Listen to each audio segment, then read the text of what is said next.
Still Saka. Arsenal versus Wolverhampton Wanderers. The game was so good.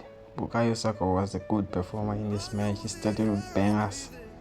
Thomas Partey missing.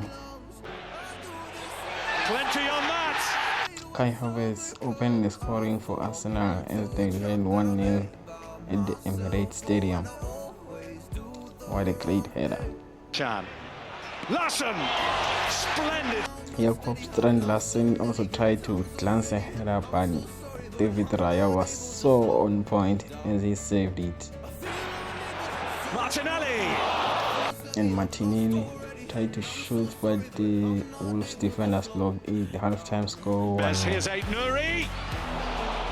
Oh, that was a great shot to start the second half. Aït-Nouri tried to shoot from long range, but oh man, he missed.